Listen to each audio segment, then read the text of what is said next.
Suamiku memeluk asistennya tepat di kursi depan mobil, memasangkan sabuk pengamannya dengan lembut, dan berkata dengan nada tinggi kepadaku, "Dia mabuk darat. Kamu jangan baperan. Aku jual rumah dan mobil itu." Aku menerima 222 panggilan tak terjawab, dan aku hanya mengucapkan satu kalimat. Sebelum ceritanya dimulai, silakan tulis di kolom komentar dari daerah mana saja teman-teman yang menonton cerita ini. Jangan lupa like dan subscribe agar channel ini bisa semakin berkembang dan bisa mempersembahkan cerita yang lebih menarik lagi. Hujan mengguyur kawasan SCBD sore itu, seolah langit Jakarta turut merasakan kekalutan yang belum berani kuakui. Wiper mobilku bergerak ritmis, menyapu butiran air yang terus menghantam kaca depan, menciptakan irama monoton yang menemani detak jantungku yang gelisah. Aku, Kirana, seorang istri yang seharusnya sedang menikmati teh hangat di rumah kami yang nyaman di Menteng, justru terjebak dalam kemacetan ibu kota demi menjemput suamiku, Dimas. Sopir kami sedang sakit, dan Dimas meneleponku setengah jam yang lalu dengan nada mendesak. Katanya, ada dokumen penting yang tertinggal di mobilku saat kami makan siang bersama kemarin, dan dia butuh tumpangan pulang karena taksi online sedang sulit didapat akibat cuaca buruk. Sebagai istri yang selalu berusaha mendukung karir suaminya, aku tidak berpikir dua kali. Aku memutar balik kendaraan, menembus kemacetan Sudirman, dan kini berhenti tepat di lobi gedung pencakar langit tempat perusahaan konstruksi milik Dimas berkantor. Mataku menyapu pintu kaca lobi yang buram oleh embun. Tak lama kemudian, sosok yang kucari muncul. Dimas, dengan setelan jas mahalnya yang selalu pas di tubuh tegapnya, melangkah keluar. Namun, dia tidak sendiri. Seorang gadis muda berjalan di sebelahnya. Tubuhnya mungil, wajahnya terlihat polos tanpa riasan tebal, dan ia mengenakan pakaian kerja yang sedikit kebesaran, memberikan kesan rapuh yang seringkali memancing simpati laki-laki. Itu Sisil, anak magang yang baru 3 bulan ini menjadi asisten pribadi Dimas. Aku pernah bertemu dengannya sekali saat acara ulang tahun kantor. Dia tipe perempuan yang bicaranya pelan, sering menunduk, dan selalu meminta maaf bahkan untuk kesalahan yang tidak diperbuatnya. Aku menekan klakson pelan, memberi tanda. Dimas menoleh, lalu segera mengembangkan payung hitam besar miliknya. Yang terjadi selanjutnya membuat tanganku mencengkeram setir lebih erat. Alih-alih berjalan cepat menuju mobil sendirian, Dimas merangkul bahu Sisil, memayunginya dengan sangat hati-hati agar gadis itu tidak terkena cipratan air, sementara bahu kiri Dimas sendiri basah kuyup terkena hujan. Mereka mendekat ke arah mobil. Aku sudah bersiap membuka kunci pintu otomatis. Logikaku mengatakan, Sisil akan masuk ke kursi belakang, dan Dimas akan duduk di sampingku, di kursi depan, tempat yang selalu menjadi hakku sebagai istrinya. Kursi itu adalah wilayahku. Tempat kami biasa berdiskusi tentang rencana masa depan, tentang renovasi rumah, atau sekadar bergenggaman tangan saat lampu merah. Tapi logikaku salah besar. Dimas membuka pintu depan kiri, pintu penumpang utama. Ia tidak langsung masuk, melainkan menahan pintu itu dan memberi isyarat pada Sisil untuk masuk. Gadis itu tampak ragu sejenak. Matanya menatapku dari balik kaca yang basah. Ada kilatan aneh di sana, sebuah tatapan yang sulit kuartikan, campuran antara rasa bersalah yang dibuat-buat dan kemenangan tersembunyi. "Aduh, Pak, saya di belakang saja." Suara Sisil terdengar samar karena deru hujan, tapi aku bisa membaca gerak bibirnya. "Sudah, masuk saja." "Kamu pucat begitu?" Dimas setengah memaksa, lalu memapah Sisil duduk di kursi depan. Kursiku. Darahku berdesir panas. Aku terpaku, tak percaya dengan pemandangan di hadapanku. Dimas kemudian menutup payungnya, melemparnya sembarangan ke kursi belakang. Lalu ia sendiri berlari kecil memutari mobil dan masuk ke kursi pengemudi, menggeser tubuhku. "Kamu pindah ke belakang." "Ya, Yang," ucap Dimas cepat, bahkan sebelum pantatnya menyentuh jok. Napasnya terengah, aroma parfum mahalnya bercampur dengan bau hujan. "Maksud kamu?" tanyaku. Suaraku tercekat, berusaha tetap tenang meski dadaku sesak. "Kenapa aku yang harus di belakang?" "Itu tempatku, Dimas." Dimas berdecak, seolah pertanyaanku adalah hal paling bodoh yang pernah ia dengar seharian ini. Ia menoleh ke arah Sisil yang kini sedang memijat keningnya dengan gaya mendramatisir. Sisil lagi masuk angin parah, Yang. Tadi dia hampir pingsan di lift. Dia gampang banget mabuk darat kalau duduk di belakang. Lagian ini macet parah, kasihan kalau dia muntah-muntah di mobil kita. Jelas Dimas dengan nada yang terdengar sangat masuk akal bagi dirinya sendiri, tapi terdengar seperti omong kosong bagiku. Dia bisa minum obat antimo, Dimas. Atau buka sedikit kacanya. Aku istrimu. Kenapa aku yang harus duduk di belakang seperti sopir taksi kalian? Protesku, kali ini suaraku sedikit meninggi. Harga diriku terusik. Bukan sekadar masalah kursi, tapi tentang bagaimana dia memprioritaskan kenyamanan gadis itu di atas perasaanku, tepat di depan mataku. Dimas melotot. Wajahnya yang tadi cemas berubah menjadi garang. Kamu ini kenapa sih? Cuma masalah kursi doang diperbesar. Jangan lebay deh, Kirana. Masa sama anak magang aja cemburu? Dia ini lagi sakit. Di mana rasa kemanusiaan kamu sebagai sesama perempuan? Bentakan itu menampar kesadaranku. Lebay? Cemburu? Kata-kata itu meluncur begitu mudah dari mulut laki-laki yang dulu berjanji akan selalu memuliakanku. Aku menatap Sisil. Gadis itu menunduk semakin dalam, bahunya bergetar pelan. Maaf, Bu Kirana. Saya turun saja. Saya naik ojek saja. Cicit Sisil dengan suara bergetar yang dibuat-buat, air mata buaya mulai menggenang di pelupuk matanya. Tuh kan? Dia jadi nangis. Udah, Sisil, kamu diam di situ. Kirana, cepatan pindah. Kita bikin macet lobi nih. Perintah Dimas, tak sabar. Klakson mobil di belakang kami mulai bersahutan. Satpam gedung sudah melirik-lirik tidak nyaman. Aku menarik napas panjang, menelan gumpalan pahit di tenggorokanku. Aku wanita berpendidikan, wanita karir yang tahu tata krama. Bertengkar di lobi kantor, suami hanya akan mempermalukan diriku sendiri. Dengan gerakan kaku, aku membuka pintu, menerobos hujan yang langsung membasahi blazer sutraku, membuka pintu belakang, dan duduk di sana. Basah, dingin, dan terhina. Dimas tidak peduli aku kebasahan. Ia justru sibuk menarik sabuk pengaman untuk Sisil. Sini saya pasangin, nanti kejepit kalau pasang sendiri, tangan kamu kan lagi lemas. Ujar Dimas lembut.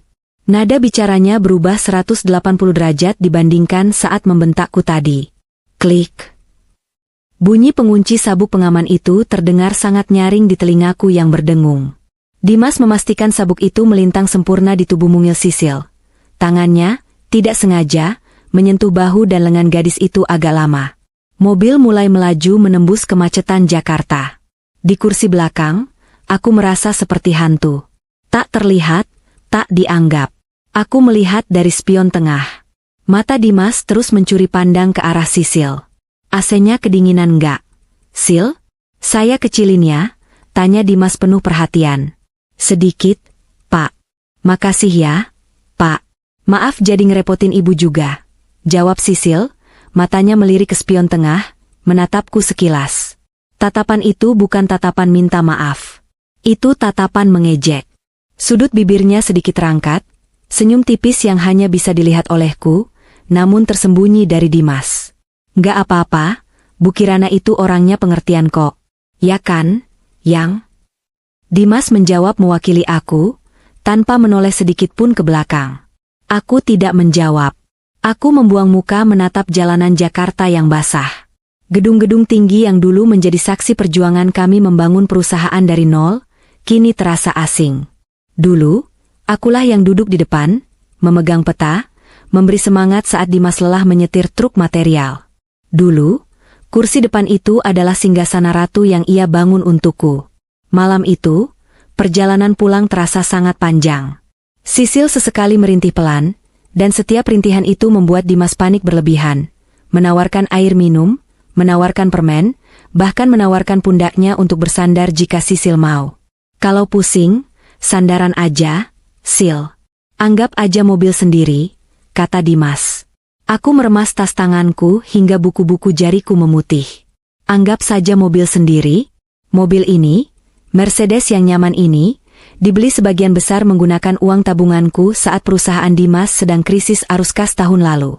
Dan sekarang, dia mempersilakan wanita lain menganggapnya milik sendiri. Hujan di luar semakin deras, tapi badai di dalam dadaku jauh lebih dahsyat. Aku diam, merekam setiap detail kejadian ini. Cara Dimas memandangnya, cara Sisil memanipulasi situasi, dan bagaimana posisiku digeser begitu mudahnya ke kursi belakang. Ini bukan sekadar tentang kursi mobil. Ini adalah pergeseran posisi dalam hidup Dimas yang ia lakukan secara terang-terangan, namun ia bungkus dengan alasan kemanusiaan. Saat kami sampai di kosan Sisil di daerah Bendungan Hilir, hujan sudah reda. Dimas turun lagi untuk membukakan pintu bagi Sisil, memastikannya masuk ke dalam gerbang dengan aman. Aku melihat dari balik jendela mobil yang gelap. Mereka berdiri berhadapan sejenak. Sisil menyentuh lengan Dimas, tersenyum manis, lalu melambai. Dimas kembali ke mobil dengan wajah berseri-seri, senyum yang sudah lama tak kulihat saat ia bersamaku. Saat ia duduk kembali di kursi pengemudi dan melihatku masih diam di belakang, senyumnya lenyap. Kamu kenapa sih diam terus? Masih marah? Dewasa dikit dong, Yang. Kasihan dia itu anak rantau, hidup sendiri di Jakarta, gerutu Dimas sambil menyalakan mesin. Jalan saja, Dimas. Aku capek, jawabku datar. Dimas mendengus kesal, menginjak gas dengan kasar. Ia tidak tahu, saat itu, di kursi belakang yang gelap, air mataku sudah menetes satu persatu. Bukan air mata kesedihan, melainkan air mata kemarahan yang mulai mengkristal menjadi sebuah keputusan. Hujan di Sudirman hari ini telah mencuci bersih mataku dari segala kenaifan tentang suamiku. 3 hari setelah kejadian di mobil itu, suasana di rumah kami di Menteng terasa hampa. Dinding-dinding marmer yang dingin seolah memantulkan kesunyian yang mencekam antara aku dan Dimas. Kami berbicara seperlunya, hanya tentang tagihan listrik atau jadwal servis AC. Dimas bersikap seolah tidak ada yang salah, bahkan ia terlihat semakin sibuk dengan ponselnya. Sering tersenyum sendiri lalu buru-buru mengubah ekspresi saat aku melintas. Pagi itu, di meja makan, Dimas meletakkan cangkir kopinya dengan sedikit tergesa. Ia sudah rapi dengan pakaian dinas luar kotanya. Koper kecil sudah siap di dekat pintu. Yang, aku harus ke Surabaya mendadak ya. Ada masalah di proyek jembatan yang di sana. Mungkin 3 hari baru balik, ucapnya sambil mengunyah roti bakar tanpa menatap mataku. Surabaya? Tanyaku pelan, sambil menuangkan air putih ke gelasnya. Bukannya proyek Surabaya sudah serah terima bulan lalu? Manajermu bilang semuanya lancar. Gerakan tangan Dimas terhenti sejenak, namun ia dengan cepat menguasai diri. Ya, memang sudah serah terima. Tapi ada komplain struktur dari klien. Aku harus cek langsung. Kamu tahu kan aku perfeksionis, gak bisa percaya laporan anak buah doang. Alasan itu terdengar logis bagi orang awam, tapi aku mengenal Dimas belasan tahun. Dulu, jika ada masalah proyek, dia akan uring-uringan, stres, dan mengajakku diskusi sampai larut malam. Sekarang, wajahnya cerah, matanya berbinar penuh antisipasi. Tidak ada guratan stres sama sekali. Justru ia terlihat seperti anak kecil yang akan pergi berdharma wisata. Oke. Hati-hati, jawabku singkat. Dimas berdiri, mengecup keningku sekilas, kecupan yang terasa hambar dan dingin, seperti formalitas belaka. Jaga rumah ya. Nanti aku kabarin kalau sudah sampai hotel. Mobil jemputan kantor datang, dan Dimas pun pergi. Siangnya, aku berniat pergi ke supermarket untuk belanja bulanan. Biasanya aku menggunakan mobil city car kecil milikku, tapi mobil itu sedang di bengkel. Terpaksa aku menggunakan mobil SUV mewah yang biasa dipakai Dimas, mobil yang sama dengan kejadian di malam hujan itu. Dimas tidak membawanya karena ia bilang naik pesawat dan dijemput tim cabang di Surabaya. Saat aku membuka pintu mobil, aroma itu langsung menyergap hidungku. Bukan aroma kulit jok mobil yang khas, bukan pula aroma pewangi mobil beraroma kopi yang biasa kupasang. Ini adalah aroma manis yang menyengat, campuran bau vanila murahan dan aroma bunga yang terlalu kuat. Bau yang sangat spesifik, mengingatkanku pada parfum-parfum botol kecil yang dijual di kasir minimarket. Jantungku berdegup kencang. Aku duduk di kursi pengemudi, mencoba menetralkan napas. Indra penciuman seorang istri tidak pernah salah. Ini bukan parfumku. Parfumku adalah Jo Malone atau Chanel yang aromanya lembut dan elegan. Ini bau yang tertinggal dan menempel kuat di kain jok, seolah pemilik aroma ini telah menghabiskan waktu berjam-jam di dalam mobil ini. Mataku beralih ke kursi penumpang di sebelah kiri. Posisi sandaran kursinya aneh. Biasanya, Sandaran kursi itu tegak karena aku jarang sekali menurunkannya. Tapi sekarang, posisinya direbahkan sangat rendah, hampir seperti posisi tidur. Siapa yang tidur di sini? Dimas bilang dia hanya pakai mobil ini ke kantor dan pulang. Tanganku gemetar saat meraba sela-sela jok kursi itu. Firasatku menuntun jari-jariku menyusuri lipatan kulit kursi yang dalam. Dan benar saja, jariku menyentuh benda keras yang dingin. Aku menariknya keluar. Sebuah botol kaca kecil berbentuk lonjong dengan sisa cairan berwarna merah muda. Tutupnya hilang.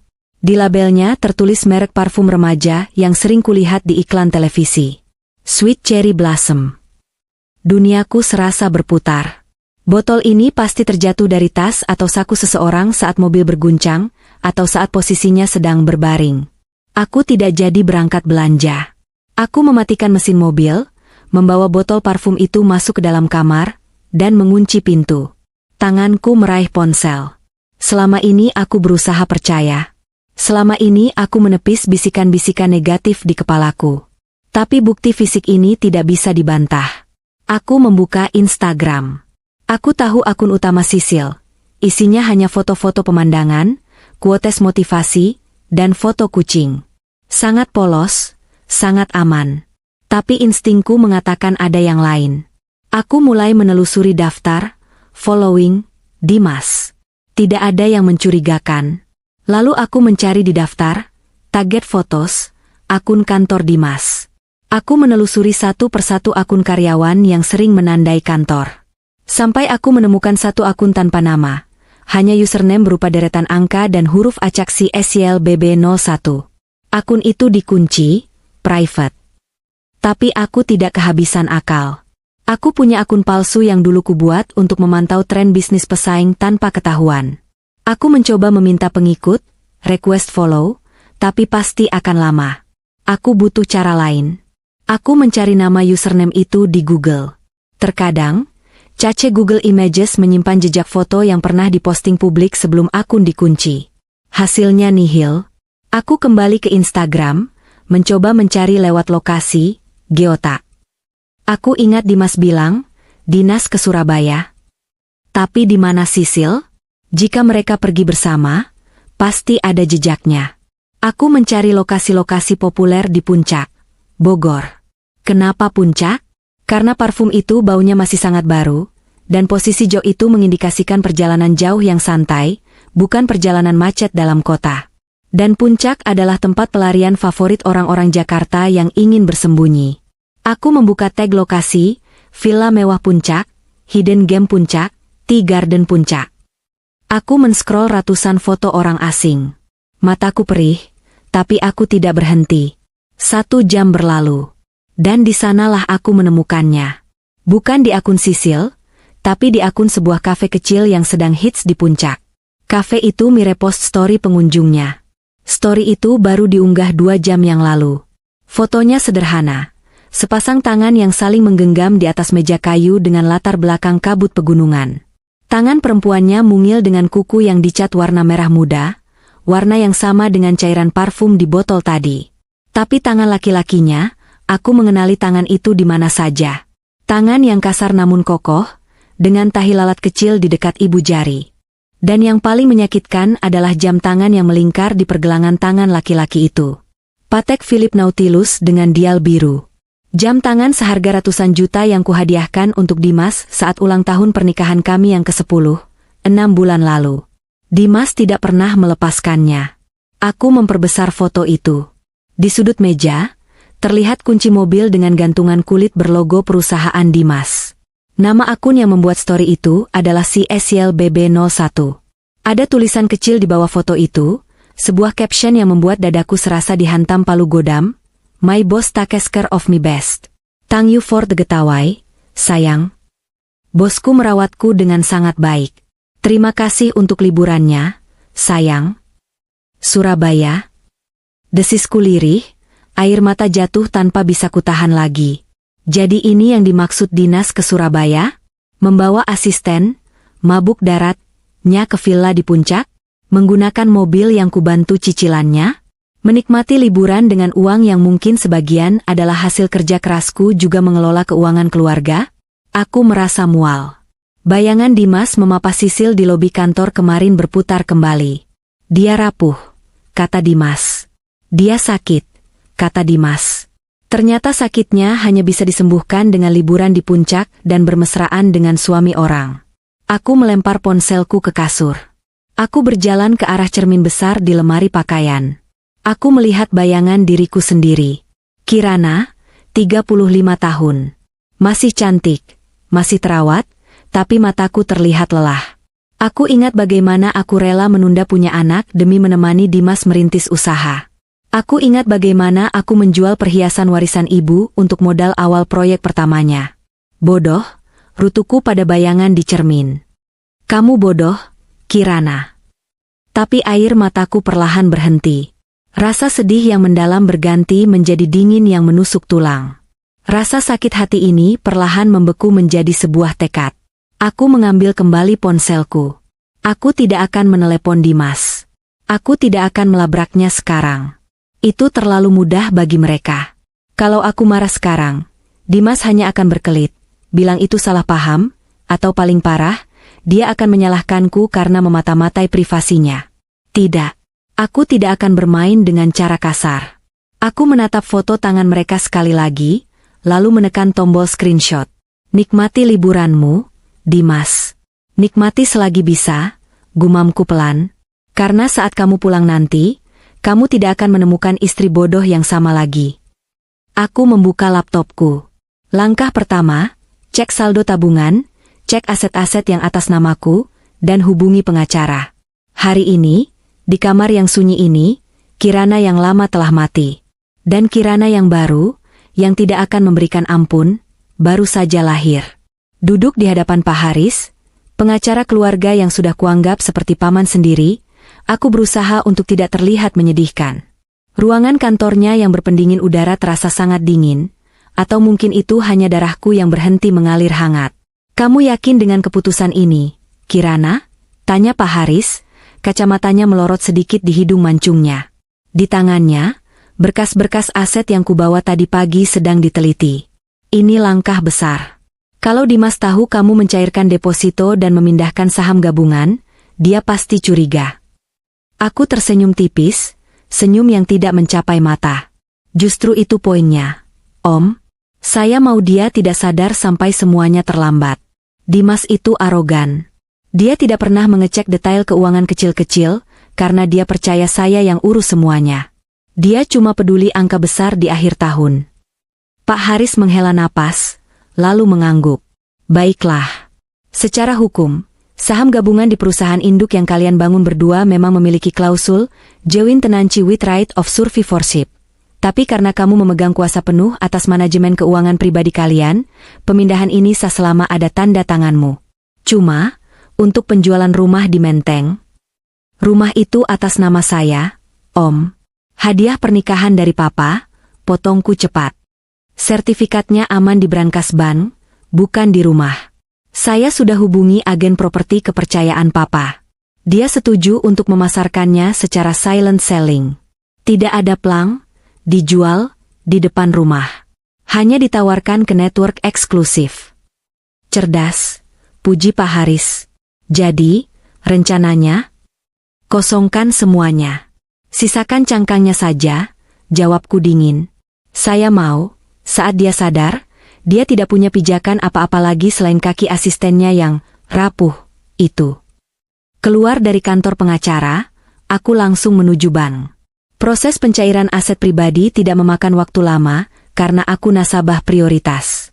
Uang hasil pencairan deposito, reksadana, dan tabungan pribadi, yang selama ini kusisihkan dari gaji kerjaku sendiri sebelum menikah dan hasil investasi warisan ibu, semuanya kupindahkan ke rekening baru di bank asing yang tidak diketahui Dimas.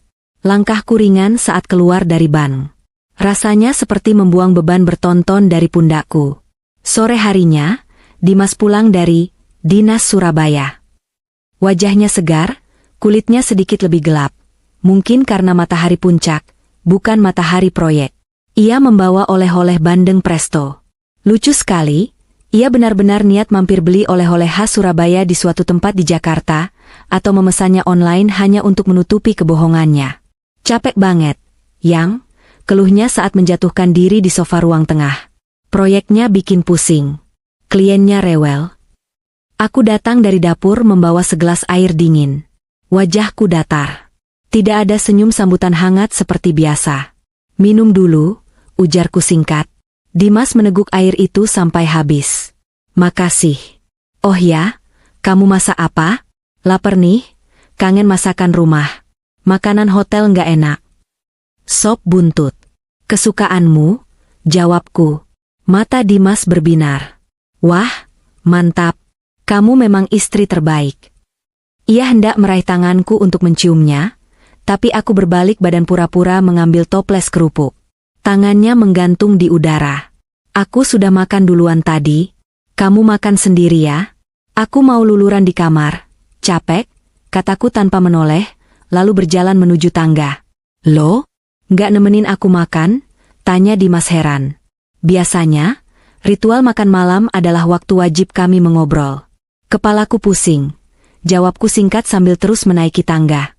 Dari lantai atas, aku mendengar denting sendok beradu dengan piring. Dimas makan dengan lahap. Ia tidak curiga sama sekali.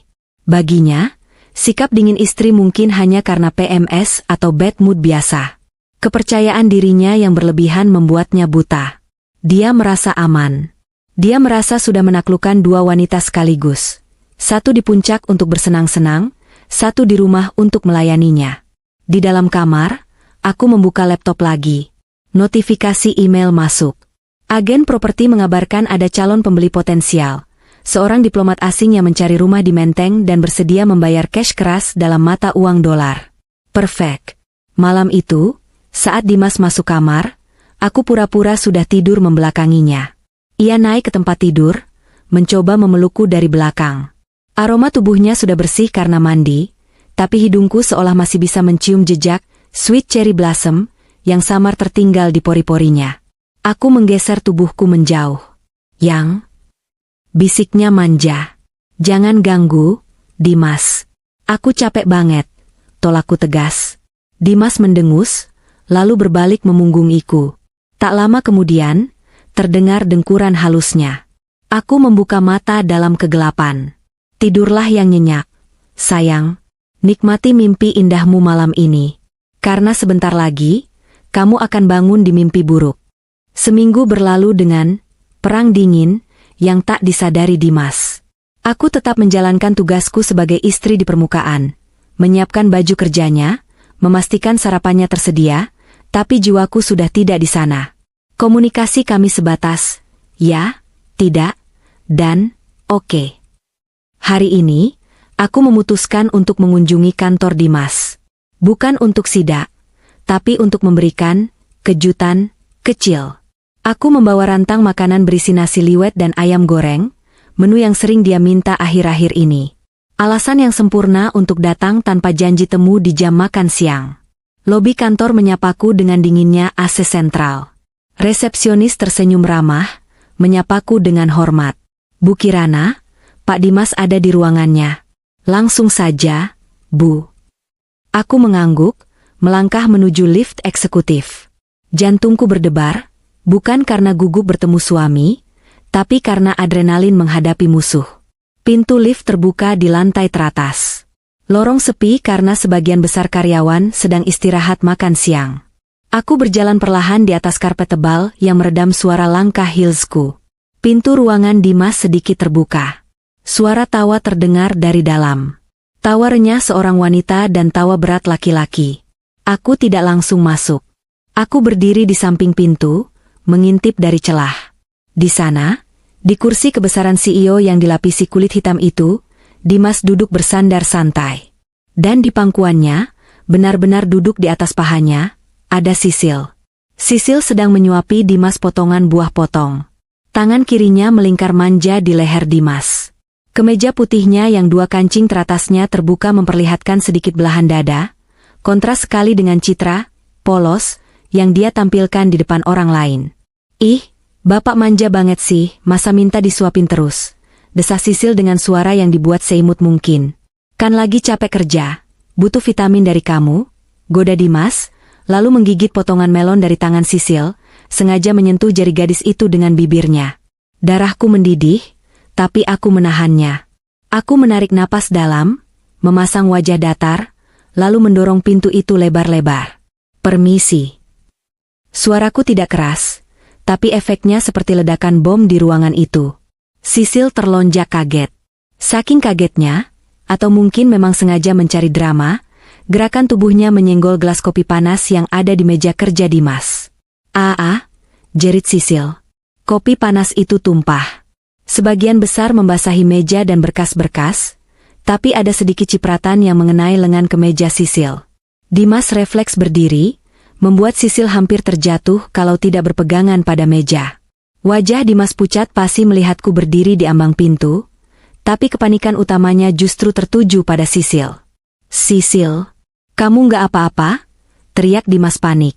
Dia langsung menyambar tisu, mengelap lengan baju Sisil dengan frantik. Panas ya? Ya ampun, merah nih kulit kamu.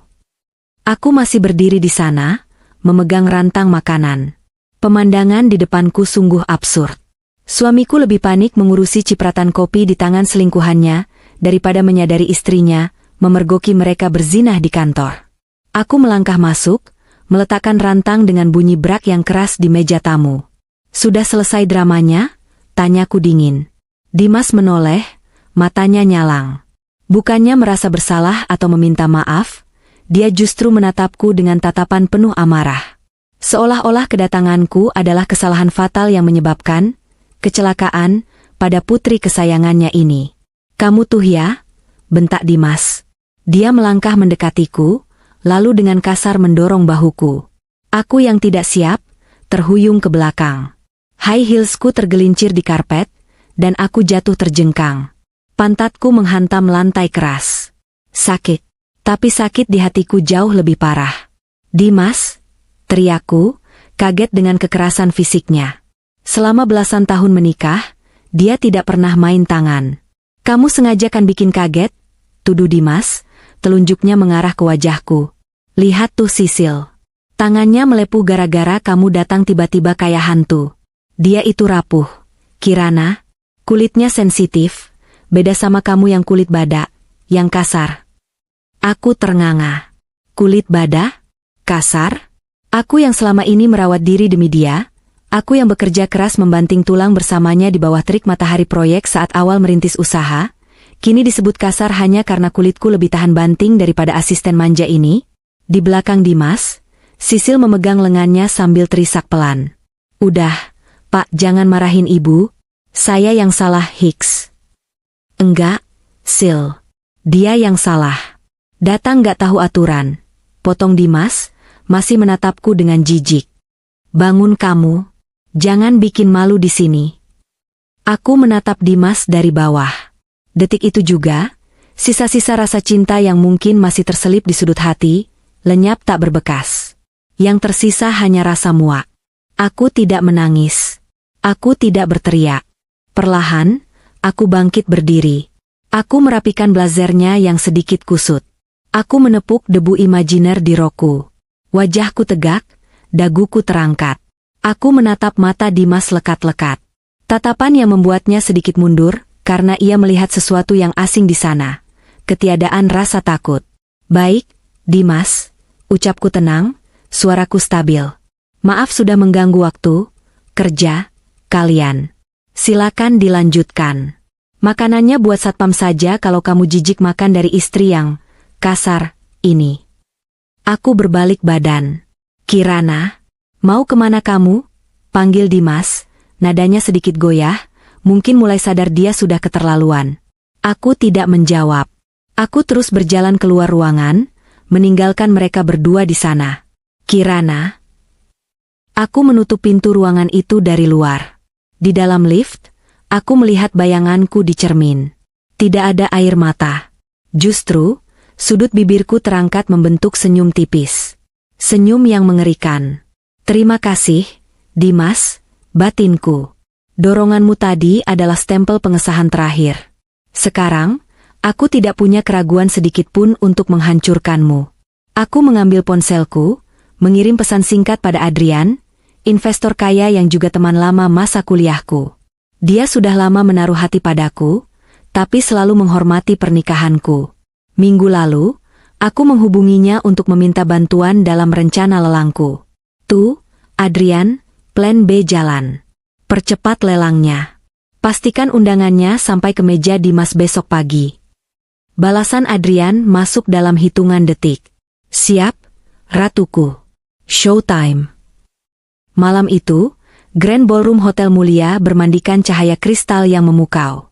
Langit-langit ruangan yang tinggi memantulkan kemewahan yang menyesakan bagi mereka yang tidak terbiasa.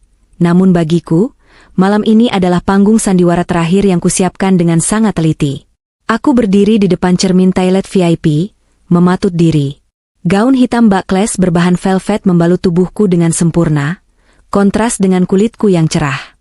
Rambutku disanggul modern, menyisakan beberapa helai yang jatuh membingkai wajah. Riasanku tajam, dengan lipstik merah marun yang menyeratkan keberanian. Tidak ada lagi Kirana si istri penurut yang memakai daster di rumah menunggu suami pulang. Malam ini, aku adalah Kirana sang eksekutor. Acara malam ini adalah lelang amal tahunan yang diselenggarakan oleh Yayasan Sosialita Papan Atas Jakarta. Sebagai salah satu donatur tetap, aku mendaftarkan satu barang istimewa untuk dilelang. Sebuah lukisan cat minyak berukuran besar berjudul Bayangan Kekasih. Itu bukan sembarang lukisan. Itu adalah karyaku sendiri, 10 tahun yang lalu. Lukisan wajah Dimas saat dia masih muda, saat wajahnya masih penuh keringat dan debu proyek, matanya menyeratkan tekad baja untuk membahagiakanku. Lukisan itu adalah simbol cinta tulusku padanya, simbol masa-masa sulit yang kami lalui bersama. Dulu, Dimas sangat mencintai lukisan itu. Dia bilang, lukisan itu adalah jimat keberuntungannya.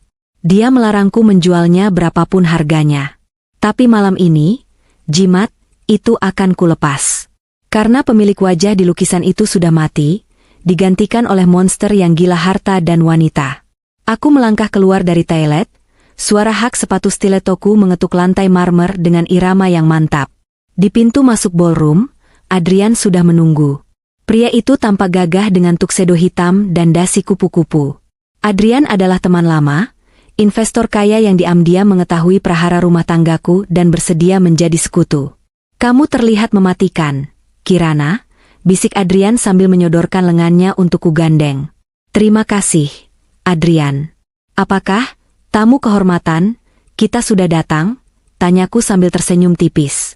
Adrian mengangguk, dagunya menunjuk ke arah meja bundar di dekat panggung. Baru saja sampai.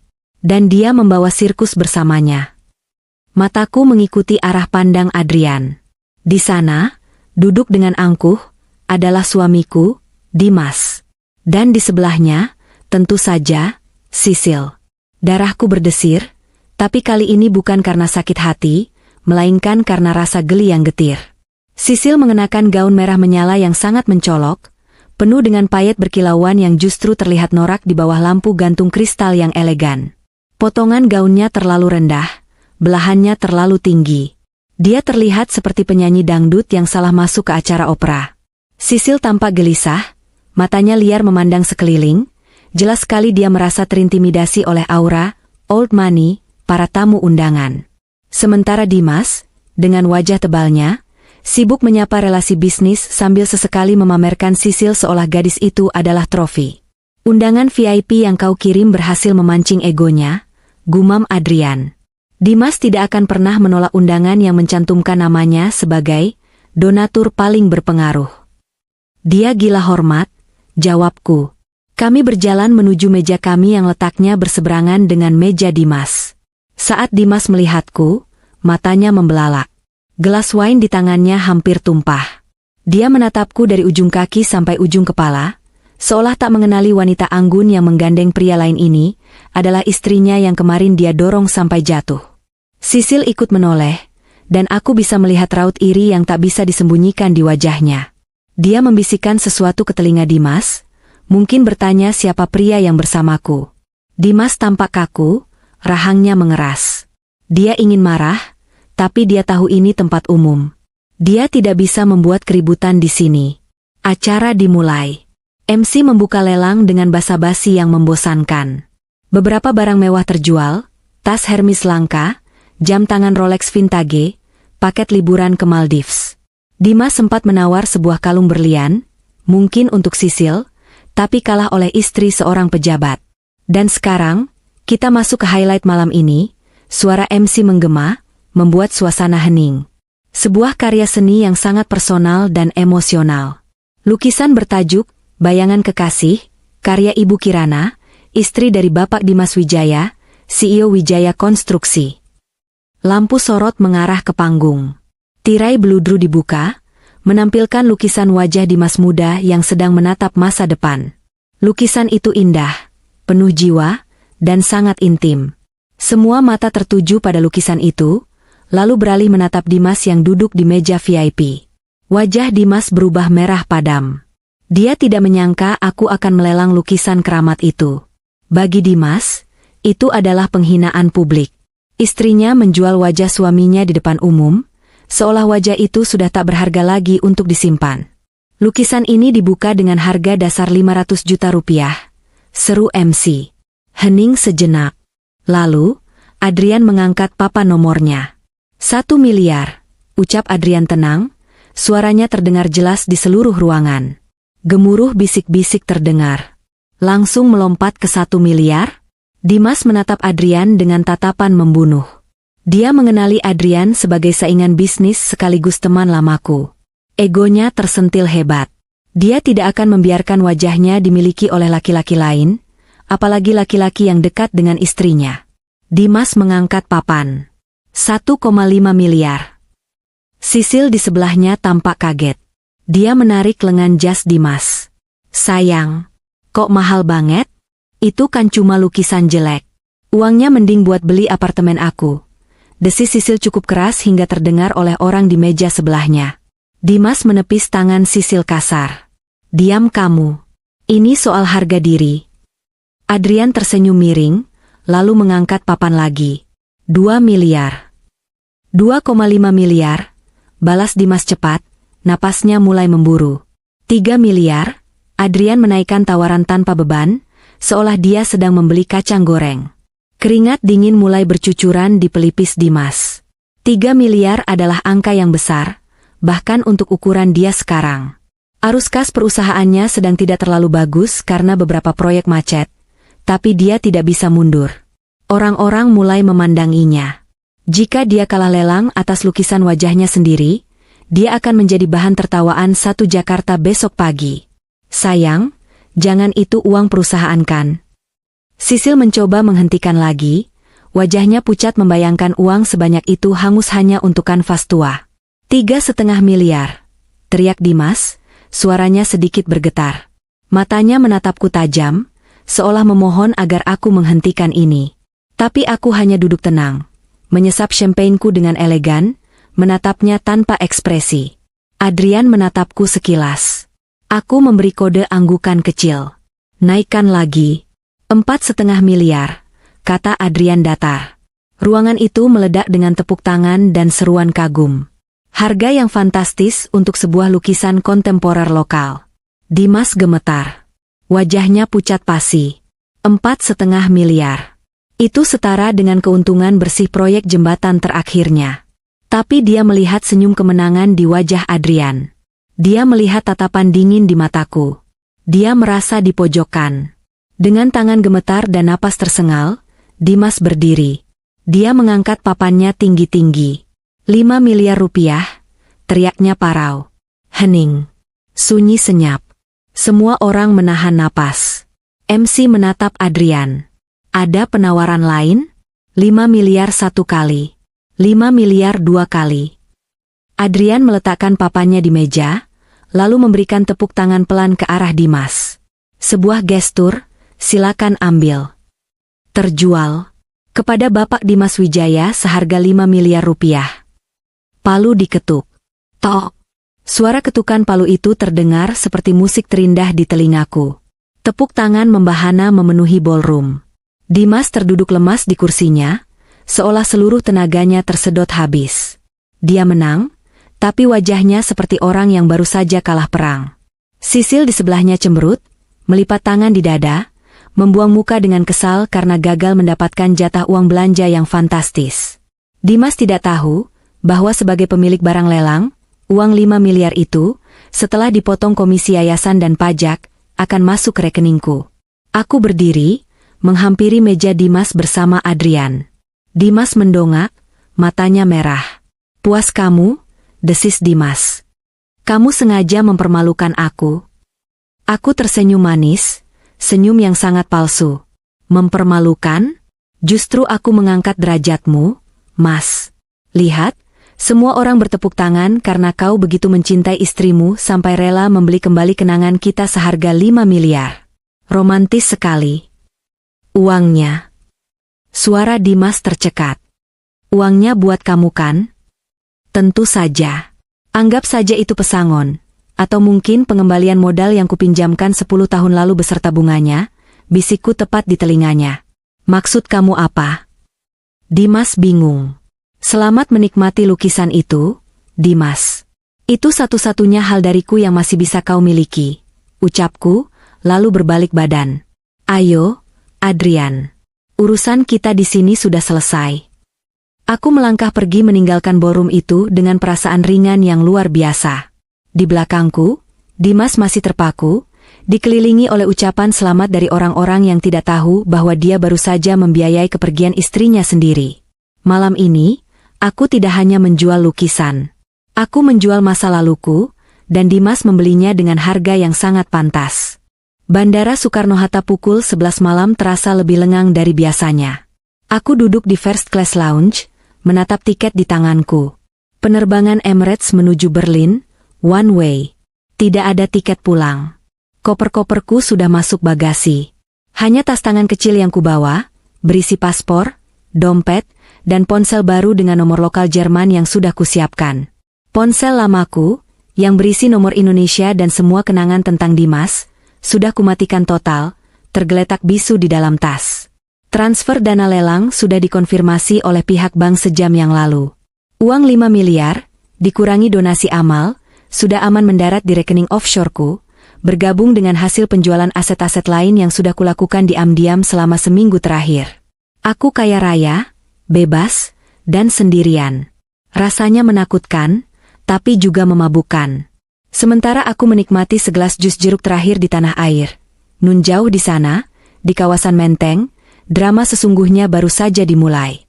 Sudut pandang beralih mengikuti narasi Dimas yang dibayangkan Kirana, namun tetap dalam penuturan Kirana tentang apa yang terjadi. Aku bisa membayangkan dengan jelas apa yang terjadi saat ini. Dimas pulang dari hotel dengan perasaan campur aduk. Mobil mewahnya meluncur membelah jalanan Jakarta yang mulai sepi. Di kursi belakang, lukisan, bayangan kekasih, tergeletak, dibungkus kain pelindung. Lukisan seharga 5 miliar yang kini terasa seperti beban. Di sampingnya, Sisil pasti tidak berhenti mengoceh. Kamu gila ya, Mas? 5 miliar buat gambar doang? Itu kita bisa beli ruko. Bisa buat modal butik aku. Kamu egois banget sih, mentang-mentang itu muka kamu. Sisil pasti merajuk. Bibirnya manyun, berharap dibujuk. Diam, Sisil. Kepalaku mau pecah, bentak Dimas. Dia sedang pusing memikirkan bagaimana cara menutupi cash flow perusahaan besok pagi, setelah cek pribadinya cair untuk lelang ini. Dia mungkin berpikir akan membujukku sesampainya di rumah untuk mengembalikan sebagian uang itu. Dia pasti berpikir, Kirana pasti cuma ngambek. Nanti dirayu dikit juga luluh. Uangnya kan masih dipegang dia, masih uang keluarga juga. Betapa naifnya kamu, Dimas. Mobil mereka sampai di depan gerbang rumah kami di Menteng. Rumah besar bergaya kolonial yang selama ini menjadi lambang kesuksesan Dimas. Dimas menekan tombol remote pagar otomatis. Tidak ada reaksi. Pagar besi tempa yang kokoh itu bergeming.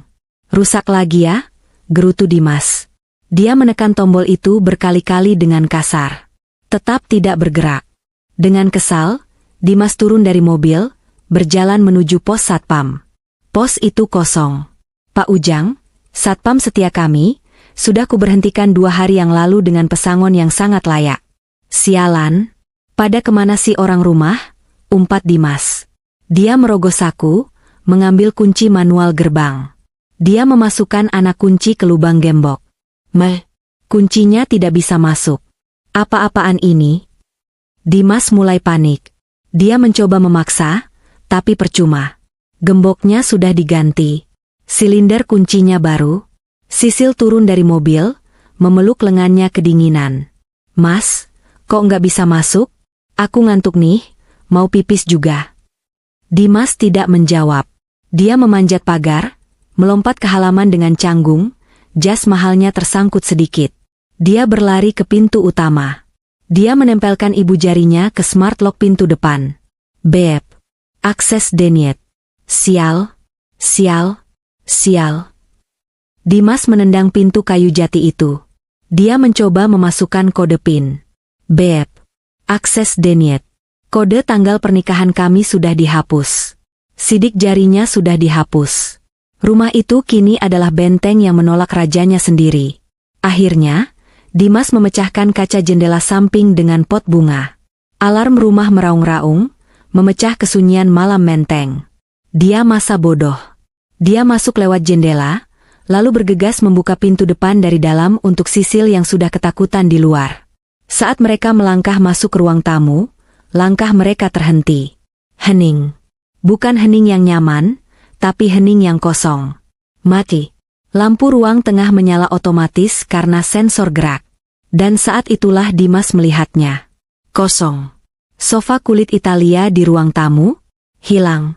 Televisi 85 inci, hilang. Lukisan-lukisan koleksi, selain yang dia beli, hilang. Karpet Persia, hilang.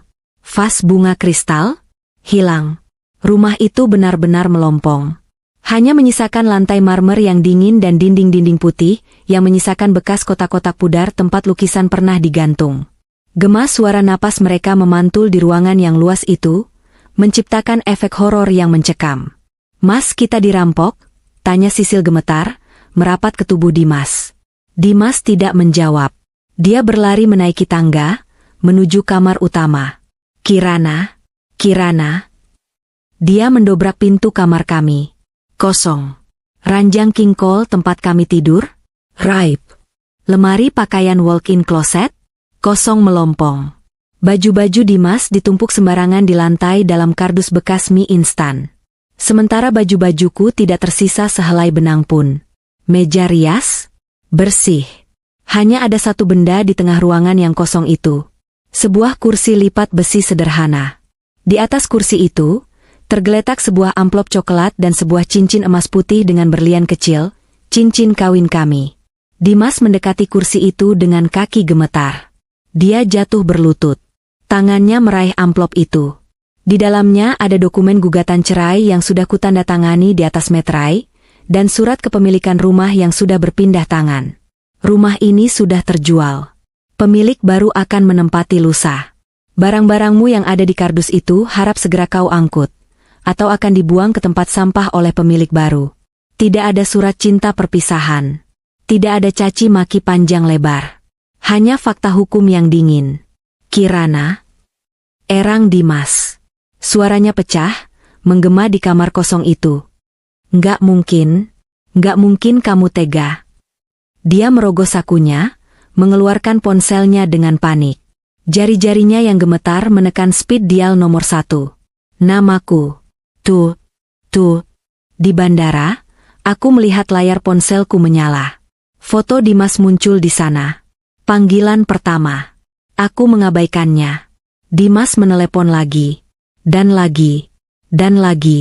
Aku membayangkan dia di sana, duduk di lantai yang dingin, dikelilingi kehampaan yang dia ciptakan sendiri, menekan tombol radial seperti orang gila. Dia menelepon saat Sisil bertanya, "Kita tidur di mana malam ini?" Dia menelepon saat menyadari dia tidak punya uang cash, karena baru saja habis untuk lelang. Dia menelepon saat menyadari bahwa tanpa aku, dia tidak tahu di mana polis asuransi, di mana buku tabungan, di mana password e-banking perusahaan yang selalu kupegang tokennya. Panggilan ke-10, ke-50, ke-100. Aku sudah berada di dalam pesawat sekarang. Pramugari yang ramah menawarkan handuk hangat. Ponselku bergetar tanpa henti. Notifikasi panggilan tak terjawab terus bertumpuk. 220 panggilan tak terjawab. 221 panggilan tak terjawab. 222 panggilan tak terjawab. Angka yang cantik. Simbol dari kegilaan dan keputusasaan yang terlambat. Dimas pasti sedang meraung sekarang. Memaki, menangis, melempar cincin itu ke dinding. Dia baru sadar bahwa rumah mewah ini bukan rumah tanpa kehadiranku. Dia baru sadar bahwa selama ini, akulah pondasi yang menopang hidupnya yang terlihat sempurna. Dan sekarang, pondasi itu sudah terbang 30.000 kaki di atas permukaan laut. Aku menekan tombol power off. Layar ponselku gelap seketika. Selamat tinggal, Jakarta, bisikku pelan. Mesin pesawat menderu, mendorong tubuhku menempel ke kursi empuk kelas bisnis. Saat roda pesawat meninggalkan landasan pacu, aku merasakan kelegaan yang luar biasa. Tidak ada lagi sakit hati. Tidak ada lagi pengkhianatan. Yang ada hanya langit malam yang luas dan masa depan yang bersih, sebersih kanvas baru yang siap kulukis. Kirana yang lama tertinggal di rumah kosong di Menteng. Kirana yang baru sedang menuju Eropa, menjemput kebahagiaan yang tertunda. Dan Dimas? Dia mendapatkan apa yang dia inginkan, kursi depan untuk asistennya. Semoga mereka bahagia tidur di mobil malam ini, karena rumah itu sudah bukan miliknya lagi. Kabar tentang kehancuran seseorang terkadang datang bukan sebagai kejutan, melainkan sebagai sebuah keniscayaan yang hanya tinggal menunggu waktu. 3 hari setelah aku menjejakkan kaki di Eropa, lari dari puing-puing rumah tanggaku yang telah kubakar habis, berita itu sampai ke telingaku. Bukan melalui firasat atau mimpi buruk, melainkan lewat sambungan telepon internasional dari Adrian yang suaranya terdengar berat namun puas. Mereka tamat, Kirana, ucap Adrian singkat. Tol Cipularang. Kilometer 90. Karma bekerja lebih cepat dari paket ekspres. Aku mendengarkan laporan itu sambil menatap langit abu-abu kota Berlin dari balik jendela apartemen sewaanku. Berbekal laporan kepolisian, rekaman dashcam yang berhasil diamankan oleh orang suruhan Adrian, serta kesaksian para medis, aku bisa merekonstruksi ulang kejadian mengerikan itu di kepalaku. Aku bisa melihatnya dengan sangat jelas, seolah-olah rohku duduk di kursi belakang mobil itu, menjadi saksi bisu bagaimana Tuhan menagih hutang perbuatan mereka secara tunai, tanpa cicilan. Sore itu, langit di atas jalan tol Cipularang menggantung rendah dan gelap. Awan hitam bergulung-gulung membawa ancaman badai, sepadan dengan badai yang sedang berkecamuk di dalam kabin mobil SUV mewah yang dikendarai Dimas. Mobil itu melaju kencang, membelah angin, namun atmosfer di dalamnya terasa sesak dan panas. Dimas menyetir dengan kondisi mental yang sudah diambang batas kewarasan. Wajahnya yang dulu selalu terlihat klimis dan penuh percaya diri, kini kusut masai. Lingkaran hitam di bawah matanya menjadi bukti bahwa dia tidak tidur nyenyak sejak malam pelelangan itu. Pikirannya kacau balau. Aset likuidnya habis terkuras untuk membayar lukisan wajahnya sendiri seharga 5 miliar rupiah, sebuah keputusan impulsif demi gengsi yang kini mencekik lehernya. Kartu kredit utamanya sudah kublokir. Rekening perusahaan dibekukan sementara karena audit mendadak yang dipicu oleh laporan anonim. Tentu saja itu bagian dari rencana perpisahanku. Di sampingnya, duduklah Sisil. Sang asisten, sang selingkuhan, sang belahan jiwa, yang katanya rapuh. Namun sore itu, kerapuhan Sisil menguap entah kemana. Gadis itu duduk dengan pose yang jauh dari kata anggun. Kakinya dinaikkan ke atas dashboard, meninggalkan jejak kotor di sana. Wajahnya ditekuk, bibirnya manyun, dan mulutnya tidak berhenti memproduksi kata-kata pedas yang lebih tajam dari silet. Mas, kamu serius kita cuma makan roti minimarket buat makan siang? Suara cempreng Sisil memecah kesunyian, nadanya penuh tuntutan. Aku tuh lapar. Mas, aku mau makan steak di Bandung, bukan roti seribuan yang bikin seret tenggorokan ini. Dimas mengeratkan cengkeramannya pada setir kemudi, hingga buku-buku jarinya memutih. Sabar sedikit kenapa sih? Sil? Kamu nggak lihat aku lagi pusing? Kartu debit aku ketelan mesin ATM di rest area tadi. Aplikasi mobile banking aku juga keblokir. Kita harus hemat uang tunai yang ada di dompet sampai aku bisa urus ini ke ban hari Senin. Halah, alasan. Sembur Sisil sinis, matanya melirik meremehkan ke arah Dimas. Katanya CEO perusahaan konstruksi raksasa. Katanya orang kaya lama. Masa liburan ke Bandung aja kayak gembel? Tahu gini mending aku ikut Pak Hendra aja kemarin. Dia ngajakin aku shopping ke Singapura, bukan luntang-lantung gak jelas di jalan tol sama om-om bangkrut. Kalimat itu menampar ego Dimas dengan sangat keras. Jauh lebih sakit daripada tamparan fisik. Lelaki yang selama ini merasa dirinya raja, merasa dirinya pahlawan yang menyelamatkan gadis desa polos dari kejamnya ibu kota, tiba-tiba disadarkan oleh kenyataan pahit. Apa kamu bilang? Suara Dimas bergetar menahan amarah. Dia menoleh ke samping, menatap Sisil dengan nyalang. Jadi selama ini kamu cuma manfaatin aku? Mana Sisil yang bilang cinta mati sama aku? Mana Sisil yang bilang gak peduli harta asal bisa sama aku? Sisil tertawa. Tawa yang terdengar kering dan jahat. Mas hari gini masih percaya cinta buta? Sadar diri dong. Kamu itu udah tua. Perut udah buncit. Kalau bukan karena duit kamu, mana mau aku nempel sama kamu? Aku itu butuh modal buat gaya hidup, bukan butuh cinta-cintaan kayak ABG. Dasar perempuan matre. Pelacur. Teriak Dimas, emosinya meledak tak terkendali. Wajahnya merah padam, urat-urat lehernya menonjol. Kamu yang bego. Istri sah yang berlian kamu buang, malah mungut sampah kayak aku. Balas Sisil tak mau kalah, suaranya melengking tinggi. Perdebatan itu membuat konsentrasi Dimas buyar sepenuhnya. Dia lupa aturan emas di jalan tol, jangan pernah alihkan pandangan dari jalan. Matanya terpaku pada wajah Sisil yang penuh ejekan, sementara kakinya tanpa sadar menekan pedal gas semakin dalam. Mobil itu melesat di atas 140 km per jam di jalanan yang menurun dan licin. Awas depan! Jeritan histeris Sisil memecah pertengkaran mereka. Dimas tersentak. Dia menoleh ke depan, dan jantungnya seolah berhenti berdetak.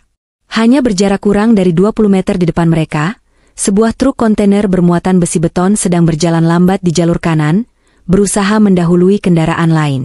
Lampu belakang truk itu menyala merah menyilaukan. Jaraknya terlalu dekat. Pengereman sudah tidak mungkin dilakukan. Dalam hitungan sepersekian detik yang krusial itu, otak manusia bekerja secara misterius. Insting purba untuk bertahan hidup seharusnya memerintahkan seseorang untuk menyelamatkan dirinya sendiri. Logikanya, pengemudi akan membanting setir ke kanan untuk menghindari benturan pada sisi pengemudi. Namun, ironi terbesar dalam hidup Dimas terjadi detik itu. Kebiasaannya selama berbulan-bulan ini, kebiasaan memanjakan Sisil, melindunginya dari hujan, memasangkan sabuk pengamannya, memastikan dia aman di kursi depan, telah membentuk memori otot yang fatal. Refleks Dimas mengkhianati naluri bertahan hidupnya sendiri. Alih-alih membanting setir ke kanan, tangan Dimas dengan cepat memutar setir ke kiri. Dia berusaha membuang bodi mobil agar sisi penumpang, tempat Sisil duduk, terhindar dari hantaman langsung ekor truk.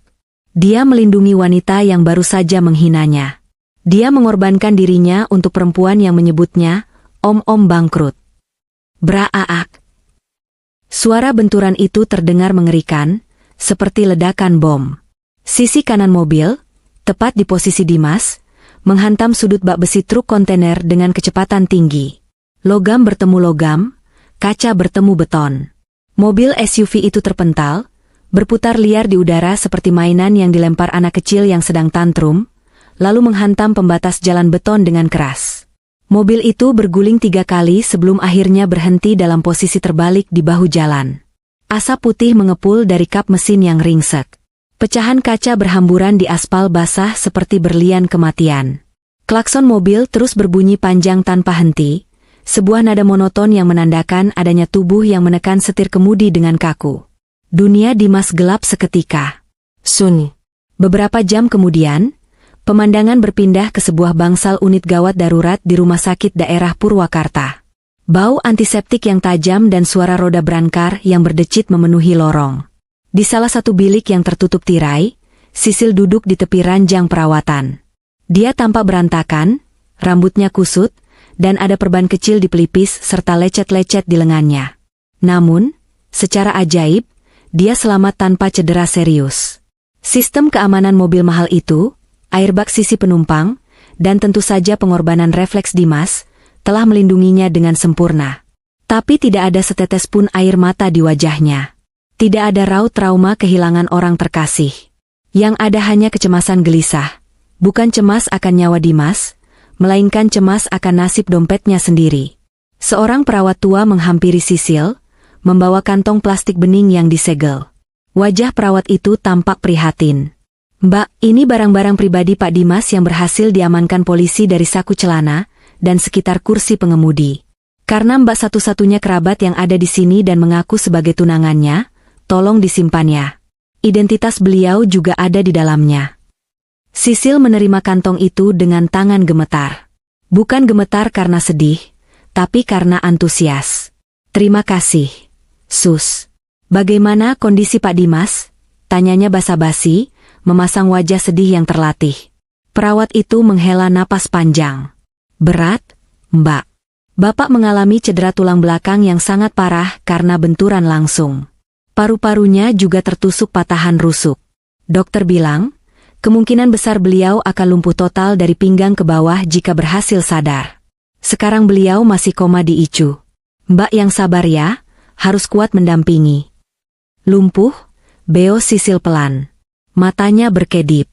Dalam otaknya yang licik, kalkulator untung rugi langsung bekerja cepat. Lumpuh, bangkrut, cerewet, tua. Begitu perawat pergi, Sisil tidak membuang waktu. Dia merobek segel plastik itu. Dia mengeluarkan dompet kulit buaya milik Dimas yang sedikit bernoda darah. Dia membukanya dengan rakus. Ada uang tunai sekitar 2 juta rupiah, sisa uang terakhir yang Dimas ambil dari brankas rumah sebelum kami berpisah. Sisil langsung memasukkan uang itu ke dalam tasnya. Dia mengambil kartu-kartu ATM. Dia tahu PIN-nya, karena dia sering mengintip saat Dimas berbelanja untuknya. Meski sebagian besar rekening dibekukan, Sisil tahu ada satu rekening, dana taktis, yang isinya tidak banyak, tapi lumayan untuk modal kabur. Lalu matanya tertuju pada jam tangan Patek Philippe Nautilus yang kacanya retak 1000 tapi mesinnya masih berdetak. Jam tangan seharga miliaran itu. Tanpa rasa bersalah sedikitpun, Sisil memasukkan jam tangan itu ke dalam saku jaketnya. "Lumayan," gumamnya pelan. "Kalau dijual di pasar gelap glodok, yang retak gini masih laku 200 atau 300 juta. Cukuplah buat modal buka online shop atau oplas hidung." Sisil turun dari ranjang. Dia merapikan pakaiannya. Dia berjalan mengendap-endap menuju ruang ICU, mengintip dari balik kaca tebal. Di dalam sana, tubuh Dimas terbaring tak berdaya. Penuh selang, penuh kabel, penuh perban. Bunyi mesin bip-bip-bip, menjadi satu-satunya tanda kehidupan. Lelaki yang dulu gagah, yang dulu membentak istri sahnya demi membela selingkuhan yang mabuk darat, kini tak lebih dari seonggok daging yang rusak. Sisil menempelkan telapak tangannya ke kaca. Senyum miring tersungging di bibirnya. "Sorry ya, bos," bisiknya, suaranya terdengar kejam di lorong yang sunyi itu. "Gue bukan suster, gue juga bukan istri lo yang bego itu. Gue nggak main sama cowok cacat yang udah nggak punya duit. Anggap aja ini semua bayaran lembur gue selama melayani lo." Sisil menarik napas lega. "Makasih udah nyelamatan gue tadi. Itu hal paling berguna yang pernah lo lakuin buat gue." Tanpa menoleh lagi, Sisil berbalik badan. Dia melangkah cepat meninggalkan area rumah sakit, keluar menuju parkiran, memesan taksi online, dan menghilang di telan kegelapan malam. Dia pergi membawa sisa harta terakhir Dimas, meninggalkan lelaki itu bertarung nyawa sendirian. Tanpa istri, tanpa selingkuhan, tanpa harta, dan kini, tanpa kaki. Di Berlin, aku meletakkan cangkir kopiku. Adrian menatapku dengan sorot mata bertanya, "Kamu mau pulang?" Menjenguknya, tanya Adrian hati-hati. Aku menatap pantulan wajahku di cermin kafe. Wajah itu tenang. Tidak ada dendam, tapi juga tidak ada iba. "Tidak," jawabku tegas. Dia sudah memilih jalan hidupnya. Dia sudah memilih siapa yang dia lindungi di kursi depan itu. Biarkan wanita itu yang merawatnya. Tapi wanita itu sudah kabur. "Kirana." "Dimas sendirian," ujar Adrian mengingatkan. Aku tersenyum tipis. "Kalau begitu, biarkan dia merasakan dinginnya kesendirian. Biarkan dia merenung dalam sepi. Itu adalah guru terbaik bagi orang-orang yang tidak pernah bersyukur. Tuhan sedang memberinya pelajaran privat, Adrian. Siapa aku yang berani mengganggu proses itu?" Malam itu, aku tidur lebih nyenyak dari biasanya. Aku tahu, di belahan bumi lain, Keadilan telah ditegakkan dengan cara yang paling puitis dan menyakitkan.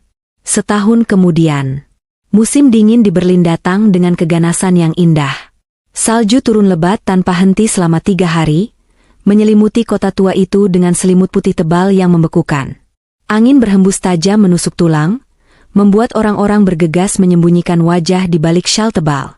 Namun, dinginnya udara luar tidak mampu menembus kehangatan yang kini melingkupi hidupku. Setahun ini adalah tahun transformasi. Kirana yang dulu rapuh dan terikat pada bayang-bayang suami, telah mati. Kini yang ada adalah Kirana sang kurator seni, pemilik galeri kecil namun bergengsi di kawasan Mitte. Namaku mulai diperhitungkan di kancah seni kontemporer Eropa. Aku berdiri di atas kakiku sendiri, dibayar oleh keringat dan air mataku sendiri. Sore itu, menjelang Natal, aku berjalan menyusuri trotoar di dekat Gendarmenmarkt. Lampu-lampu hias berkelap-kelip indah, aroma glühwein, anggur panas berempah, dan sosis bakar memenuhi udara, menciptakan suasana magis. Di sampingku, Adrian berjalan tegap sambil memegang payung besar, melindungiku dari butiran salju yang terus turun. Adrian. Pria ini telah membuktikan bahwa kesabaran adalah bentuk cinta yang paling murni. Dia tidak pernah memaksaku, tidak pernah menuntut status. Dia hanya ada. Dia menjadi sandaran saat aku menangis di bulan-bulan pertama, menjadi teman diskusi saat aku merintis galeri, dan menjadi pelindung yang tak pernah meminta imbalan. Habis ini kita mampir beli coklat panas ya? Yang di ujung jalan sana enak banget, ujar Adrian sambil tersenyum, uap putih keluar dari mulutnya. Boleh. Aku butuh gula setelah seharian kurasi lukisan abstrak yang bikin pusing. Jawabku ringan. Kami tertawa kecil, menikmati kebersamaan yang hangat ini. Namun, tawa itu perlahan memudar saat langkah kami terhenti di dekat pintu masuk stasiun Uban. Di sana, di sudut yang sedikit terlindung dari angin namun tetap dingin, ada sosok yang meringkuk di atas kardus bekas. Pemandangan gelandangan di kota besar Eropa mungkin hal biasa, tapi ada sesuatu dari sosok ini yang membuat langkahku terpaku. Intuisiku berteriak keras, mengirimkan sinyal bahaya sekaligus pengenalan yang menyakitkan. Sosok itu mengenakan jaket musim dingin yang sudah kumal, robek di beberapa bagian, terlalu tipis untuk suhu -5 derajat. Dia memakai topi kupluk yang ditarik rendah menutupi sebagian wajahnya. Di sampingnya, tergeletak sepasang tongkat penyangga kaki yang terbuat dari aluminium murahan dan sudah berkarat. Sebuah kaleng bekas minuman diletakkan di depannya, berisi beberapa koin sen yang menyedihkan. Laki-laki itu mendongak saat melihat sepatu boots kulit mahalku berhenti tepat di depan kardusnya. Matanya bertemu dengan mataku. Dan dunia seakan berhenti berputar sejenak. Ya Tuhan! Wajah itu. Wajah yang dulu bersih terawat, yang selalu dipuji tampan oleh kolega bisnisnya, kini hancur. Ada bekas luka parut panjang yang melintang jelek di pipi kirinya, stempel permanen dari pecahan kaca jendela mobil di Cipularang. Matanya cekung, dalam, dan keruh, dikelilingi lingkaran hitam yang menyeratkan kurang tidur dan penderitaan berkepanjangan. Bibirnya pecah-pecah membiru. Dia kurus, sangat kurus, seolah daging di tubuhnya telah dimakan oleh penyesalan. Itu Dimas. Mantan suamiku. Mantan CEO yang dulu angkuh. Mantan pria yang melempar uang 5 miliar demi gengsi, kini mengemis recehan di trotoar Berlin. Mata Dimas melebar. Pupilnya membesar mengenali sosokku. Ada keterkejutan, rasa malu, namun sedetik kemudian berubah menjadi harapan yang menyala-nyala. Kirana?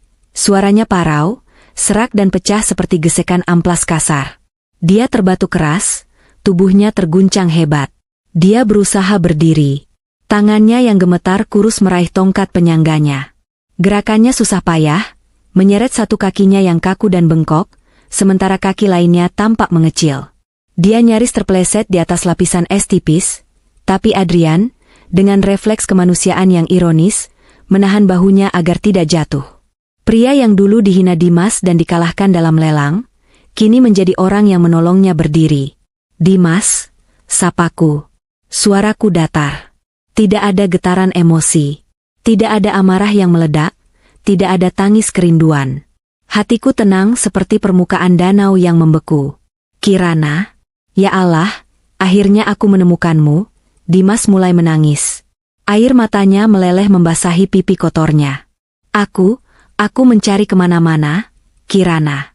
Aku menghabiskan sisa uang santunan kecelakaan cuma buat tiket ke sini, buat melacak kamu. Aku tahu kamu di sini dari majalah seni bekas yang aku temu di Jakarta.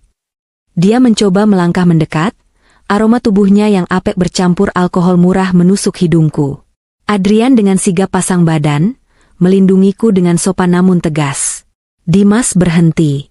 Dia menatap Adrian dengan tatapan iri yang menyedihkan, lalu kembali menatapku dengan memelas. Kirana, tolong aku, lihat aku, Yang. Dia merengek, nada bicaranya mengingatkanku pada nada manipulatif yang dulu sering dia pakai, tapi kali ini terdengar sangat putus asa. Aku hancur. Sisil, perempuan setan itu, bawa lari semuanya. Dompetku, jam tanganku, uangku, dia tinggalin aku kayak sampah di rumah sakit.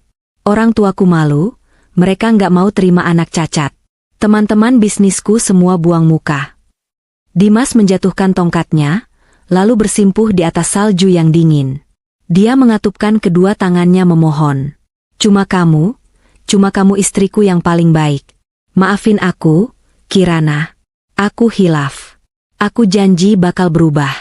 Aku sadar sekarang, cuma kamu yang tulus mencintai aku, bukan karena harta. Kita pernah bahagia 10 tahun kan? Masa itu nggak ada artinya buat kamu? Tolong, bawa aku pulang. Aku rela jadi pembantu kamu, asal jangan biarkan aku mati kedinginan di sini. Aku menatapnya lurus-lurus. Mendengar kata-katanya, aku merasa seperti menonton adegan film yang naskahnya ditulis dengan buruk. Dia tidak berubah. Dia sama sekali tidak berubah. Dia mencariku bukan karena dia mencintaiku. Dia mencariku karena dia butuh inang baru. Dia parasit yang kehilangan inang, dan kini berusaha menempel kembali pada inang lama yang sudah sembuh. Dia bicara tentang 10 tahun kebersamaan, 10 tahun yang dia hianati demi wanita yang dia dudukan di kursi depan. Kamu bukan suamiku lagi, Dimas, ucapku dingin, memotong racauannya. Kita sudah resmi bercerai setahun yang lalu. Dokumennya sudah dikirim ke alamat orang tuamu. Itu cuma kertas. Di mata Tuhan kita masih suami istri, bantah Dimas histeris. Dia mencoba meraih ujung mantelku dengan tangan kotornya. Aku mundur selangkah. Orang-orang yang lewat mulai memperhatikan kami. Pemandangan seorang pengemis cacat yang menangis di kaki wanita elegan berbalut mantel bulu tentu menarik perhatian. Tapi aku tidak peduli. Rasa malu itu sudah mati setahun yang lalu di lobi kantor SCBD, saat dia menyuruhku duduk di belakang seperti sopir taksi. Hati nurani kamu di mana, Kirana? Aku cacat. Aku sakit. Teriaknya lagi, mencoba memanipulasi rasa ibaku. Aku menatap Adrian, lalu kembali menatap Dimas yang berlutut di salju. Dulu, aku mungkin akan luluh. Dulu, aku akan ikut menangis, memapahnya, membawanya ke dokter, dan merawatnya sampai sembuh. Dulu, aku adalah Kirana yang bodoh. Tapi sekarang, aku tidak merasakan kebencian. Aneh sekali, aku kira aku akan marah, ingin meludahi wajahnya, atau menertawakan kondisinya. Tapi ternyata tidak. Kebencian membutuhkan energi. Kebencian berarti aku masih menyimpan rasa, masih peduli pada apa yang dia lakukan. Kebencian adalah sisi lain dari mata uang cinta. Yang kurasakan sekarang hanyalah kosong. Indifferent. Ketidakpedulian yang mutlak. Dia bagiku sama seperti orang asing yang berpapasan di jalan. Tidak ada ikatan, tidak ada rasa, tidak ada sejarah. Dia hanyalah masa lalu yang sudah selesai kubayar lunas dengan harga mahal. Lukisan wajahnya sudah kujual. Rumah kenangan sudah kujual. Dan cinta untuknya sudah mati. Aku membungkuk sedikit, menatap matanya yang basah dan merah. Tatapanku tajam, menusuk langsung ke dalam jiwanya yang kerdil. Bangunlah, Dimas. Jangan permalukan dirimu lebih jauh lagi, ucapku tenang. Wajah Dimas berbinar sesaat, mengira aku memberinya kesempatan. Kamu maafin aku kan? Kita bisa mulai lagi kan? Aku janji. Aku menggeleng pelan, tersenyum tipis, senyum perpisahan yang abadi dan mematikan. Aku memotong kalimatnya dengan satu kalimat terakhir yang sudah lama tersimpan di hatiku. Maaf, aku tidak membencimu, karena membenci berarti aku masih peduli. Sekarang, kamu hanyalah orang asing yang kebetulan ku tahu namanya. Kalimat itu meluncur mulus, tajam, dan final. Seperti palu hakim yang mengetuk vonis mati. Wajah Dimas runtuh seketika. Harapan di matanya padam total, digantikan oleh kehampaan yang mengerikan. Mulutnya terbuka, tapi tidak ada suara yang keluar. Dia menyadari bahwa hukuman terberat bukanlah kemiskinan, bukan kecacatan, dan bukan pengkhianatan sisil. Hukuman terberat adalah dianggap tidak ada oleh orang yang dulu menjadikannya pusat dunia. Aku menegakkan tubuh, menarik napas panjang menghirup udara musim dingin yang segar. Beban di pundakku hilang sepenuhnya. Ayo, Adrian. Coklat panasnya keburu tutup. Ajakku sambil menggandeng lengan Adrian erat. Ayo, jawab Adrian lembut, tidak menoleh lagi ke belakang. Kami berbalik, melangkah pergi menembus salju yang turun semakin lebat. Suara sepatu boots kami terdengar ritmis menjauh. Aku tidak menoleh ke belakang. Aku tidak perlu melihatnya lagi. Bagiku, sosok di belakang sana hanyalah bagian dari lanskap kota yang dingin, tak lebih penting dari tiang lampu atau bangku taman. Di belakang sana, di tengah dinginnya Berlin yang tak kenal ampun, Dimas tertinggal sendirian dalam posisi berlutut. Menangis, meraung tanpa suara di tengah keramaian orang yang tak peduli. Dia ditemani bayang-bayang penyesalan yang akan menghantuinya seumur hidup, membekukan hatinya lebih dingin daripada salju yang menimbun kakinya yang cacat. Dia akhirnya mendapatkan apa yang dia berikan padaku dulu, sebuah pengabaian yang sempurna. Dan aku terus berjalan maju, menyongsong lampu-lampu Natal yang hangat di depan sana. Ceritaku yang baru, cerita tanpa air mata, baru saja dimulai.